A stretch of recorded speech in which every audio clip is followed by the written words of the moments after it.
I just found out my lifelong chocolate allergy was a lie, and my parents' insane reaction to me confronting them makes me want to cut them out of my life. Ever since I was a little girl, my parents have told me that I am allergic to both milk and chocolate. The story goes that I broke into severe hives on my very first Halloween. My mom had given me some milk chocolate and I had to be rushed to the hospital with hives and breathing problems where I was diagnosed with both chocolate and milk allergies. Ever since then, I have never been allowed to eat anything containing chocolate or cow's milk. Over the summer, one of my college friends from out of state invited me to come stay with her for a few weeks. While I was in her state, I decided to use the opportunity to visit my godmother/aunt who I haven't been able to see since I was a young child. My aunt was thrilled to see me and we spent a whole day hiking and just catching up. When we stopped for lunch, my aunt pulled out some granola bars, but they had chocolate in them so I couldn't eat them. I told her that I was allergic to chocolate and she was stunned. My aunt told me that I have never been allergic to chocolate and that my mom was lying to me. She told me the story of how I had gotten ill from daycare and my mom had tried to sue the daycare owner for some stupid reason that no one was sure of. My mom was pissed off because she thought the daycare owner was flirting with my dad and she wanted to get the daycare shut down. My mom then invented the story about me and the chocolate at the Halloween party. She made sure not to tell the daycare about the fake allergy and then waited for the daycare to feed me food with chocolate in it so that she could sue. When that didn't work, my mom then invented a story about me being allergic to milk. When my aunt tried to call her out on it, my mom stopped speaking to her and that silence has continued until the present. Needless to say, I was stunned. I wanted so badly to believe that my mom was telling the truth and that my aunt was lying. I waited until we got back to my aunt's house and I took a bite of one of the granola bars. And I was not allergic, at all. I was very upset and decided to call my dad. Our conversation was so crazy and out of nowhere that I don't know what else to do but type it out. The conversation went like this. Me, Dad, were you aware that I am not actually allergic to chocolate and milk like you and Mom have told me? Dad, don't be ridiculous. You've never been able to eat chocolate without a reaction. Why would we make that up? Me, I'm not trying to accuse you of making it up. I was just asking if you were aware that I do not have the allergy. I just ate some chocolate and I didn't have any reaction to it. Did I ever get any allergy tests done? Dad, I will have to ask your mother.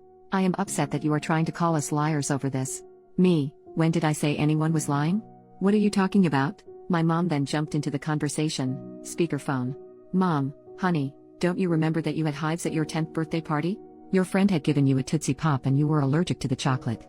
Me, Mom, I never had a 10th birthday party and I don't know what you're talking about. I was just curious if I ever had a real allergy test done for chocolate, because I was just able to eat some without a reaction. I'm just trying to figure out if I can eat chocolate or not now. Mom, I don't know why you need to know if you had a test or not. You can't eat chocolate because we say you can't eat chocolate. You're being a little liar right now. How dare you say we never gave you a birthday party that year? You've always been ungrateful and now you can't even remember the party we gave you. Me, Mom, I know I never had a 10th birthday party because I was at summer camp. Why are you trying to make me believe that I did? My mom then started screaming at me and I just hung up the phone because it was so loud and I couldn't hear any individual words. I silenced my phone and watched as she proceeded to call me 40 times in a row. The entire time my aunt was watching in horror. My aunt then gave me a hug and told me that this is why she doesn't have a relationship with my mother.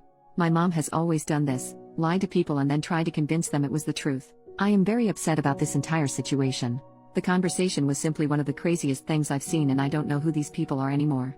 It creeped me out and I don't think I ever want to talk to them again or else they will try to turn on me.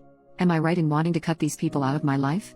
Edit to add for people asking about my parents. My mom and dad are two peas in a pod and they are best friends. If she's a narcissist, then I'm 100% positive he is one too. I can't afford an allergy test, but at least I know I'm not going to die from chocolate anymore. I don't think I'll be able to pretend that I forgot about the party because it was so hurtful that she tried to lie to me about it. I don't ever want to speak to her again. She doesn't even remember my birthdays and she's my mom. Update. 3 months later. It's been a while, but I felt the need to update because my mom purchased a one-way ticket to Crazy Town after I made my first post. To summarize what I have found out since my last post. I am not allergic to chocolate. Chocolate is amazing and I am now addicted to the chocolate waterfall at Golden Corral. I am not allergic to milk. I am mildly lactose intolerant, but I was always told it was an allergy to a protein in the milk. I can drink Lactaid with no issues. I had an allergy test done and it confirmed that I am not allergic to anything except for pollen and some animal dander. My mother is a psycho. After I made my original post, I decided that I was going to cut contact with my parents except through email.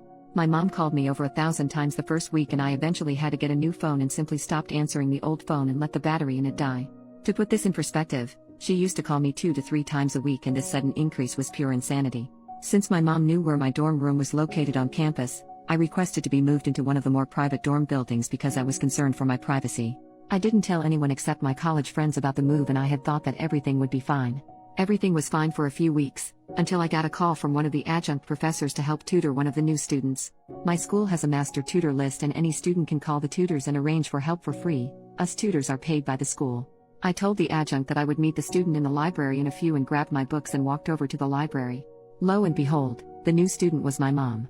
My mother decided that she would enroll in classes as a student in order to contact me. When I saw her, I froze and immediately tried to leave the library, but she followed me outside and wouldn't leave me alone. I eventually managed to duck into one of the fraternity apartments and was able to lose her, but she has been basically stalking me on campus ever since. I tried to report her to the school, but the campus police told me that since she never made any threats, that there's nothing I can do.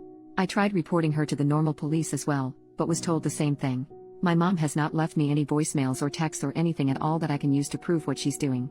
My RA has ensured that my mom is banned from my dorm building. Only upperclassmen are allowed, and my mom is technically a freshman, but beyond that I am running out of options. My mom posted on Facebook that she is signing up for the same classes as I need to complete my major next semester. She posted her schedule and we're in one of the same classes, and I don't know what else I can do to stop the crazy. She claims that she didn't do anything to hurt me and that I am just lying about the chocolate and milk allergies.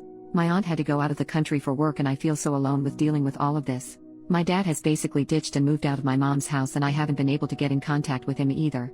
Any ideas for how to stop the crazy? Second update, 10 days later. My mom is in the hospital right now because she became suicidal after a meeting with me and our university.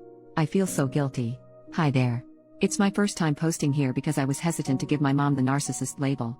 That being said, I don't really have a better term to describe her behavior, and a ton of people pointed me to this subreddit after I posted on the relationship subreddit about my mom.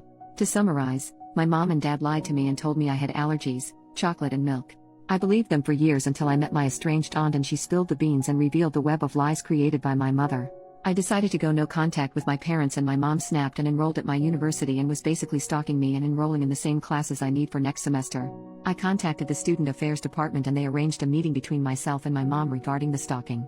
At the meeting, the administrator heard both sides of our stories and pretty much caught my mom in another lie. My mom had her best poker face on and tried to claim that she hadn't contacted me in months. She denied that she had called me repeatedly, denied that she ever tried to get tutoring from me, denied everything she did.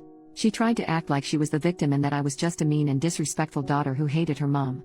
And that's when I got out my phone and showed the administrator the call log from when my mom called me over 1,000 times in a row. This is not an exaggeration, the call log hit quadruple digits. My mom then tried to deny that the number was her cell number, but the administrator looked it up in the student database and it proved she was lying. My mom tried to backtrack, but the damage was done. The administrator made us both sign contracts that said that we each must not contact each other for the remainder of the school year, otherwise we would be suspended from classes. My mom was forced to change her schedule so that she would not be in the same classes as I was in. The administrator made it clear that if she tried to circumvent the contract, even if by accident, that she could have her student ID banned from entering the student center or other buildings if I was inside. They are controlled by RFID chips and we have to swipe them to enter certain buildings. After the meeting ended, I was so happy and I felt free for the first time in weeks. A few nights later, my dad called me and left a voicemail informing me that my mom tried to commit with sleeping pills and that she was going to the hospital.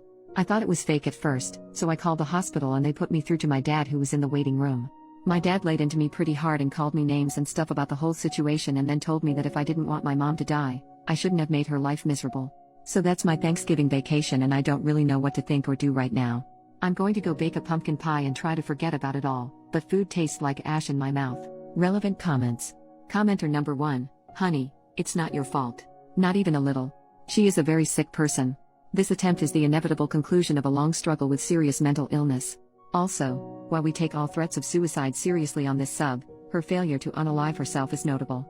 It is not hard to unalive yourself. Even pop culture offers a few methods which are surefire, and a quick Google search will quickly turn up a dozen more. The fact that she didn't look for this information, and didn't complete her suicide, suggests that this was more of an attempt to manipulate than an attempt to leave the planet. She isn't dead, and that's significant. OP, thanks for saying this. My mom is incredibly intelligent and resourceful, and I know that if she really wanted to die, she would have been successful. She can recite stats off the top of her head, and I've heard her saying before that most successful suicides involve guns. I know for a fact that she knows what it takes for suicide, and she's smart enough to find a way to hurt herself without leaving lasting damage. She also made sure to put me down on her list of approved visitors and sign all the paperwork so that the nurses can tell me information without violating HIPAA. She knows that I'm the type of person who would have called the hospital and then I would know all the details and she could guilt me with them. Story was marked as inconclusive. Hopefully OP comes back and gives us an update.